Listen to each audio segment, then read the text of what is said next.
امام کائنات حضرت محمد رسول اللہ صلی اللہ تعالی علیہ وآلہ وسلم رات کے اندھیرے میں حضرت ابو بکر رضی اللہ تعالیٰ عنہ کو ساتھ لے کر غار ثور کی طرف روانہ ہو جاتے ہیں۔ حضرت ابو بکر کا حال یہ ہے کہ نبی علیہ السلام کے چلتے چلتے کبھی آگے آ جاتے ہیں، کبھی دائیں ہو جاتے ہیں، کبھی بائیں ہو جاتے ہیں، کبھی پیچھے ہو جاتے ہیں۔ نبی علیہ السلام نے فرمایا ما لک یا ابا بکر، اے ابو بکر کیا مسئلہ درپیش ہے کہ یہ کیا ماجرا ہے، کبھی آگے آ جاتے ہو، کبھی دائیں بائیں پیچھے ہو جاتے ہو۔ حضرت ابو بکر نے عرض کیا یا رسول اللہ، جب مجھے جس طرف سے خطرہ محسوس ہوتا ہے میں اسی طرف آ جاتا ہوں تاکہ میں غلام قربان ہو جاؤں اور آپ پر آنچ تک نہ آنے دوں۔ تو یا رسول اللہ، جس طرف میں خطرہ محسوس کرتا ہوں اسی طرف ہو جاتا ہوں۔ اب غار ثور کا جو پہاڑ ہے وہ پہاڑ کے قریب جب پہنچے تو نبی علیہ السلام کے پاؤں مبارک چونکہ پتھریلی زمین تھی تو چلنے کی وجہ سے رات کے وقت زخمی ہو چکے ہیں، تو فوراً بغیر کسی تاخیر کے حضرت ابو بکر نے عرض کیا یا رسول اللہ، غلام حاضر ہے، میرے کندھے پہ بیٹھ جائیں، میرے کندھوں پہ سوار ہو جائیں۔ نبی علیہ السلام حضرت ابو بکر کے کندھوں پہ بیٹھ جاتے ہیں۔ حضرت سیدنا صدیق اکبر رضی اللہ تعالیٰ عنہ اب غار ثور کی چڑھائی نبی علیہ السلام کو کندھوں پہ بٹھا کے چڑھ رہے ہیں۔ وہ اتنی اوپر چڑھائی ہے، رات کا اندھیرا ہے، بندہ وہاں نوجوان وہاں جاتے جاتے تھک جاتا ہے، اتنی اونچائی ہے۔ لیکن قربان جائیں حضرت صدیق اکبر پر، کیا خوبصورت منظر ہے۔ نبی علیہ السلام حضرت صدیق اکبر کے کندھوں پہ تشریف فرما ہے، غار ثور تک حضرت ابو بکر نے پہنچایا۔ غار ثور تک کس نے پہنچایا؟ حضرت ابو بکر رضی اللہ تعالیٰ۔ اب غار کے قریب پہنچے، ادب دیکھیے، عشق دیکھیے، عرض کیا یا رسول اللہ صلی اللہ علیہ وسلم، آپ ذرا باہر تشریف رکھیے، میں اندر جاتا ہوں صفائی وغیرہ کر لو۔ پہلے اندر جا کے صفائی کر لوں، جب صفائی ہو جائے گی تو پھر آپ اندر تشریف لے جائیں۔ حضرت ابو بکر اندر جاتے ہیں، غار کی صفائی کرتے ہیں۔ غار کے اندر سوراخ بنے ہوئے ہیں، کپڑے چادر پھاڑ پھاڑ کے وہ سوراخ بند کرنے لگے۔ اس میں کافی سارے سوراخ ہیں، ایک ایک سوراخ کو بند کیا، چادر ختم ہو گئی، ایک سوراخ باقی بچا۔ حضرت ابو بکر رضی اللہ تعالیٰ عنہ بیٹھ جاتے ہیں، یوں بیٹھتے ہیں، چونکڑی ماری ایسے، اور ایک پاؤں اس سوراخ کے اندر رکھ لیتے ہیں، گوٹ مار کے بیٹھ جاتے ہیں اس انداز سے، اور پھر عرض کرتے ہیں یا رسول اللہ، خود کو بیٹھ کے وہاں پہ نبی علیہ السلام باہر ہیں، آواز دے کے کہتے ہیں یا رسول اللہ اندر تشریف لے آئے، آپ اندر تشریف لے آئے۔ نبی علیہ السلام غار کے اندر تشریف لے آتے ہیں۔ حضرت ابو بکر عرض کرتے ہیں یا رسول اللہ، غلام کی جولی حاضر ہے، آپ اپنا سر مبارک جولی میں رکھ کے آرام فرما لیجیے۔ آپ یہاں سر مبارک رکھیں اور آرام فرمائیں۔ نبی علیہ السلام نے حضرت ابو بکر رضی اللہ تعالیٰ عنہ کی جولی میں سر مبارک رکھا، لیٹ گئے، آرام فرمانے لگے۔ سبحان اللہ، کیا شان ہے حضرت ابو بکر رضی اللہ تعالیٰ عنہ۔ حضرت امام ابن حجر عسقلانی اور حضرت شاہ ولی اللہ محدث دہلوی رحمۃ اللہ علیہ بڑی خوبصورت بات کہتے ہیں غار ثور میں رات کے اندھیرے میں نبی علیہ السلام کا چہرہ مبارک ابو بکر صدیق کی جولی میں یوں لگ رہا تھا جیسے کسی نے رحل میں قرآن رکھ دیا ہو، جیسے کسی نے رحل میں قرآن مجید رکھ دیا ہو۔ حضرت علامہ ابن سیرین رحمۃ اللہ علیہ بات لکھتے ہیں، وہ کہتے ہیں کہ حضرت عمر رضی اللہ تعالیٰ عنہ کے دور میں، ان کے زمانے میں ان کو خبر پہنچی حضرت عمر کو کہ کچھ لوگ مجھے عمر کو ابو بکر پر فوقیت دے رہے ہیں، مجھے ابو بکر پر فضیلت دے رہے ہیں کہ عمر زیادہ فضیلت والے ہیں۔ ہر دور میں ہر آدمی کے چاہنے والے ہوتے ہیں۔ حضرت عمر رضی اللہ تعالیٰ عنہ کو یہ خبر پہنچی، اعلان کیا، لوگوں کو اکٹھا کیا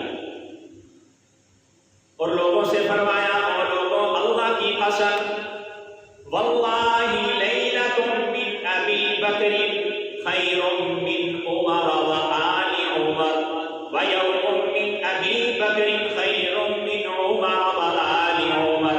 اور لوگوں اللہ کی قسم، ابو بکر سے افضل ہونا تو درکنار، ابو بکر کی ایک رات، ابو بکر کی ایک رات عمر کی ساری زندگی سے، عمر کے خاندان کی زندگی سے افضل اور بہتر ہے۔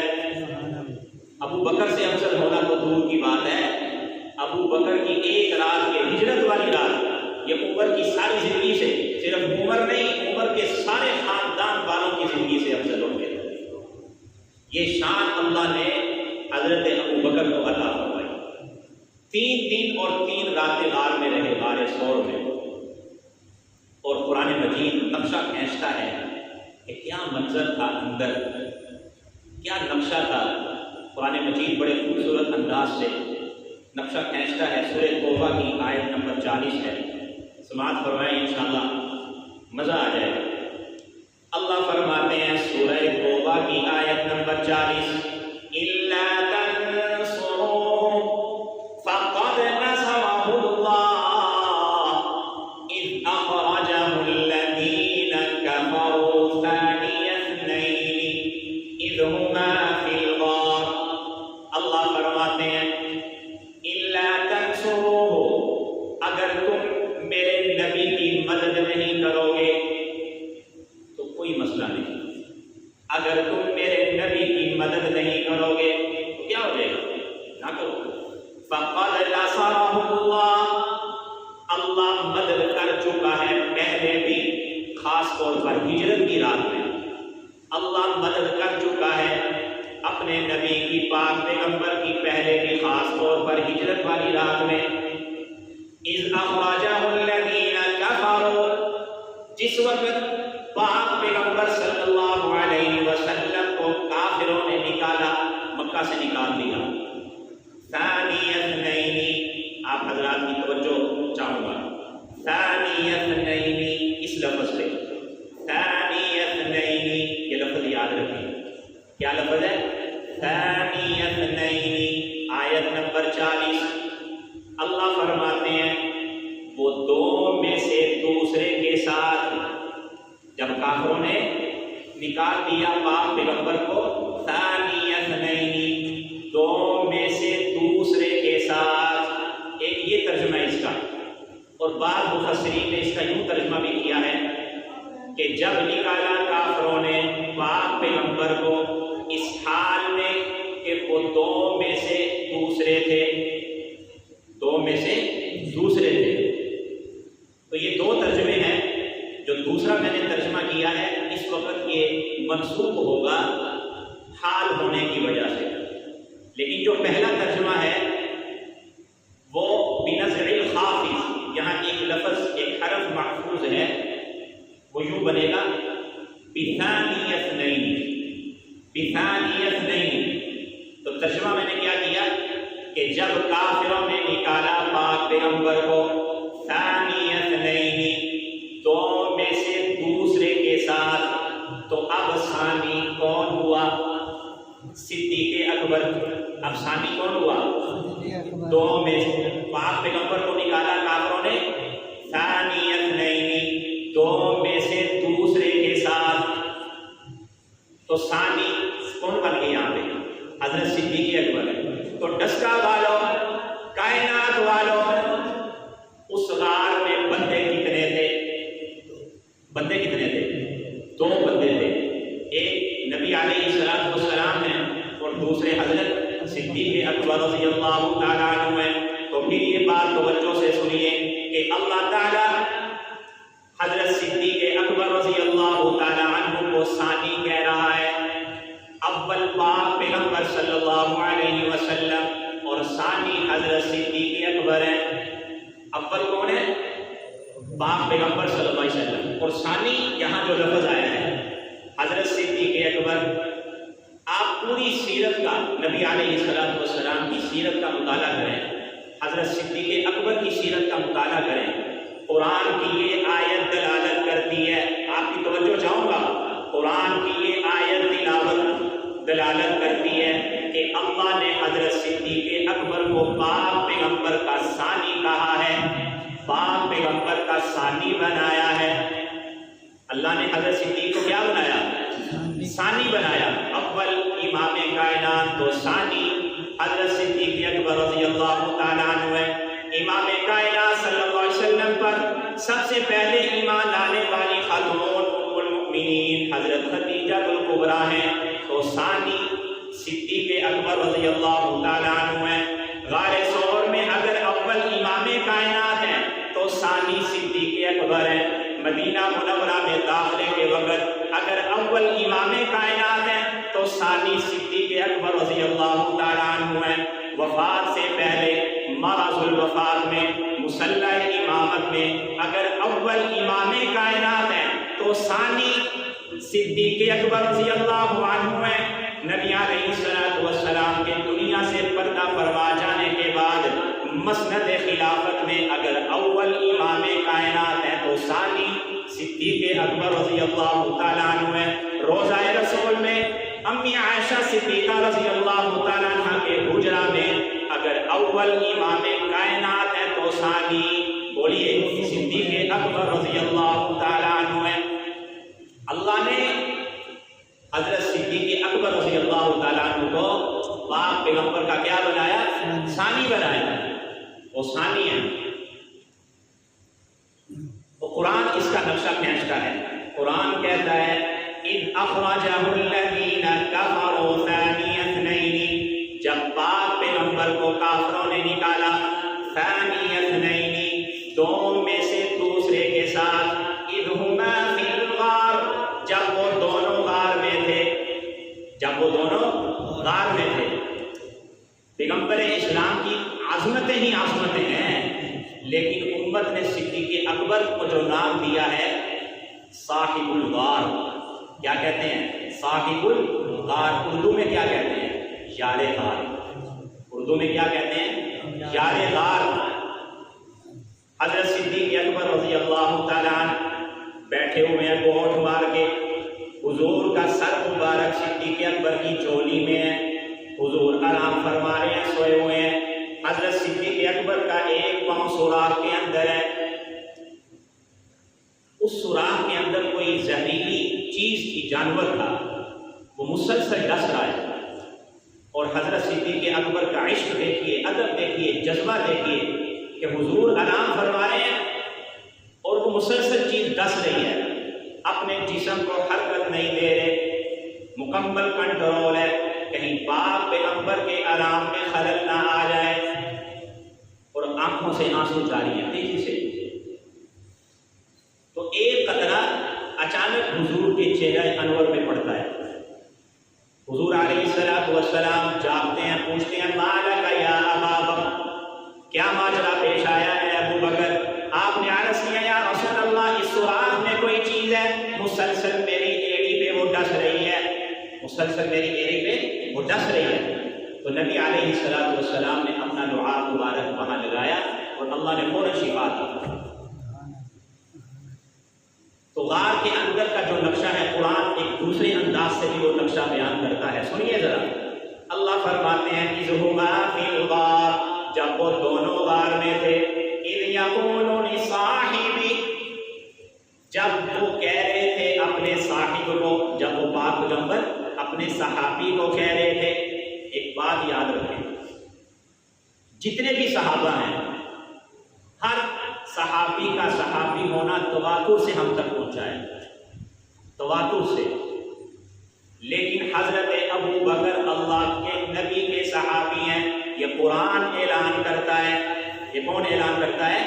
قرآن اعلان کرتا ہے، کسی اور صحابی کا ذکر قرآن میں نہیں ہے صحابی ہونے کا، یہ صحابی ہے، وہ ہمیں احادیث میں تواتر کے ساتھ پہنچا ہے، اس کا بھی ہم انکار نہیں کر سکتے، لیکن حضرت ابو بکر صحابی ہیں، یہ اعلان کون کر رہا ہے؟ قرآن کر رہا ہے۔ اذ یقول لصاحبہ، کہ جب نبی اپنے صاحب کو، ساتھی کو، صحابی سے فرما رہے تھے، کیا فرما رہے تھے؟ حضرت ابو بکر رضی اللہ تعالیٰ عنہ نے جب دیکھا کہ کافر لوگ باہر کھڑے ہیں، وہاں پہنچ گئے ہیں مکہ والے غار کے قریب، تو حضرت ابو بکر کے چہرے پر غم کے آثار تھے، پریشانی، تو آپ نے فرمایا مالک یا ابا بکر، کیا پریشانی ہے آپ کو ابو بکر؟ عرض کیا یا رسول اللہ، یہ مکہ کے لوگ سردار آپ پہنچے ہیں، اگر یہ اپنے قدموں کی طرف دیکھیں گے تو ہم پر نظر پڑ جائے گی، ہم نظر آ جائیں گے، تو یہ تو ہمیں پکڑ لیں گے۔ اب نبی علیہ السلام نے کیا فرمایا؟ وہ قرآن نقل کرتا ہے، حضور فرماتے ہیں، پہلے ایک حدیث سنیے، حدیث کے جو الفاظ ہیں وہ پہلے سنیے۔ نبی علیہ السلام فرمانے لگے کلا ما ظنک یا ابا بکر، ہرگز نہیں اے ابو بکر، تیرا کیا خیال ہے کہ اس نہیں ان دو بندوں کے بارے میں، اللہ ثالثہما، جن کا ثالث اللہ ہے۔ حضرت ابو بکر پریشان ہے، آپ نے فرمایا ابو بکر ہرگز نہیں ہمیں پکڑیں گے، تیرا ان دو بندوں کے بارے میں کیا خیال ہے جن کا ثالث اللہ ہو؟ اور قرآن یوں بیان کرتا ہے، نبی علیہ السلام فرمانے لگے لا تحزن ان اللہ معنا، اے ابو بکر غم نہ کر، پریشان نہ ہو، ان اللہ معنا، بے شک اللہ ہم دونوں کے ساتھ ہے، اللہ ہم دونوں کے ساتھ ہے۔ یہاں بھی ایک نقطے کی بات سمجھ لیں، بعض لوگ بیمار بھی ہوتے ہیں، بیماری میں آ کر ان کو حضرت ابو بکر کا نام لینا گوارا نہیں ہے، تو اللہ نے اسی وقت یہ مسئلہ حل کر دیا۔ تو بیمار لوگ یہ کہتے ہیں کہ ابو بکر کو تو اپنی پڑی ہوئی تھی، نبی کی کیا فکر تھی، تو اللہ نے اسی وقت مسئلہ حل کر دیا۔ اللہ نے فرمایا غور کرنا لا تحزن، کیا لفظ فرمایا؟ نبی نے جو فرمایا اللہ نے اس کو نقل کیا، لا تحزن، یہ فرمایا، لا تخف نہیں فرمایا، لا تخف نہیں فرمایا کہ ڈرنا، کیونکہ خوف اپنی جان کا ہوتا ہے، تو لا تحزن، حزن، غم جب دوسرے کی فکر ہو، تو اللہ فرماتے ہیں لا تحزن، کہ نبی نے فرمایا اے ابو بکر غم نہ کر، غم نہ کر، ان اللہ معنا، بے شک اللہ ہم دونوں کے ساتھ ہے، جیسے اللہ میرے ساتھ ہے آپ کے ساتھ نہیں ہے۔ یہاں پر ایک اور تقابل دیکھ لیجیے، قرآن میں موسیٰ علیہ السلام کا بھی اللہ تعالیٰ ایک جگہ واقعہ ذکر کرتے ہیں، سورہ شعراء میں ہزاروں بنی اسرائیل ساتھ ہیں، حضرت موسیٰ علیہ السلام ان کو لے کر نکلتے ہیں، سامنے دریا ہے، پیچھے فرعونی لشکر ہے، اور حضرت موسیٰ علیہ السلام سے بنی اسرائیل کیا کہتے ہیں؟ قال اصحاب موسیٰ، موسیٰ کے ساتھی کہنے لگے انا لمدرکون، حضرت جی ہم پکڑ لیے گئے ہیں، ہم قابو آ گئے، ہمیں تو پکڑ لیا گیا۔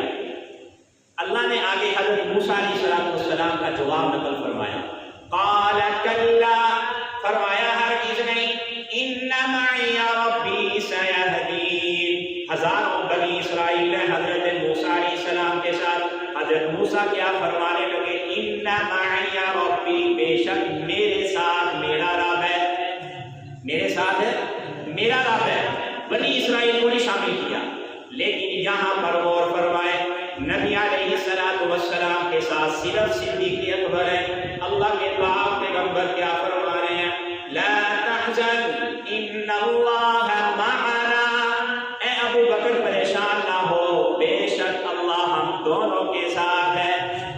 نبی علیہ السلام نے صرف اپنا ذکر نہیں کیا، یہ کیا تھا؟ اعتماد تھا نا نبی کو، حضرت ابو بکر پر کیا تھا؟ اعتماد۔ حضرت موسیٰ کو اعتماد نہیں تھا، کو شامل نہیں کیا، اور نبی علیہ الصلوۃ والسلام کو حضرت ابو بکر پر اعتماد تھا تو آپ نے فرمایا ان اللہ معنا، ان اللہ معنا، بے شک اللہ ہمارے ساتھ ہے۔